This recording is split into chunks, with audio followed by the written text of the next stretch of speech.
if your ex can't be indifferent with you, they probably have not moved on. So the opposite of love is indifference, okay? Not hate, not curiosity, not lurking, not checking, not talking about you.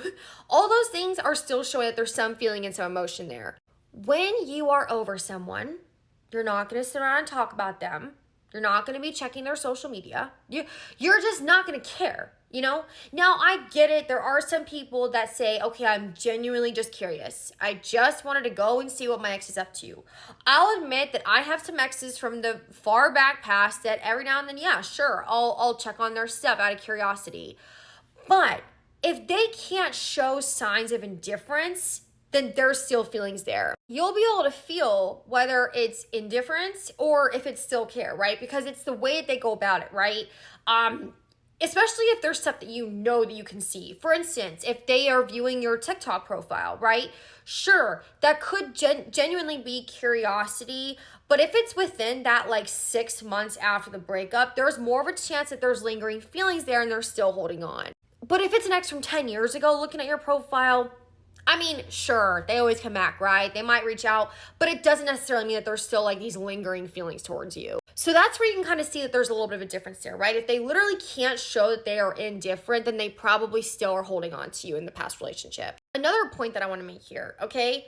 If your ex left you, they didn't take accountability, and there was no closure there, you can almost guarantee that that's going to haunt them. Maybe not for an avoidant because they can kind of shut it off and they don't really care if they leave you that way, but most of the other types of attachment styles, there's going to be feelings there of like, I should have handled that better.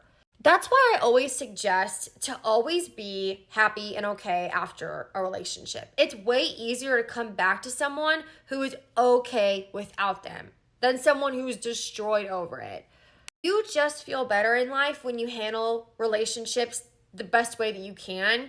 You know, if you have a friendship or a relationship with a lover, a family member, and you just kind of cut the cord, didn't tell them, didn't explain why you were backing away, those feelings are probably going to haunt you. Like, I should have handled that better. I should have handled that differently, right? Because you especially, like I said, as an adult, you know better at that point. You know, like, that's not the right way to go about this, right? Everyone at least deserves to understand why I backed out of this. So it's just some ways to look at it, just some things to consider. Like, you're going to see these kind of things from your ex, you know. There's some of them that are going to be laying awake at night thinking, I probably could have handled that better or differently. And sometimes that's when they circle back around, right? But when they do reach back out, I don't recommend being like, oh, it's you. Wow, okay, of course you come back now. Like, it's about time. I'm waiting for you to explain yourself. No one likes that. They're going to be like, okay, sorry I reached out, you know, and then they're not going to feel as bad about not giving you that closure. But the best way to handle it is to be okay without them, right? You always want to appear happy, okay, moved on, then I'm still holding on to this for dear life, right? That's a much less attractive way to go about it.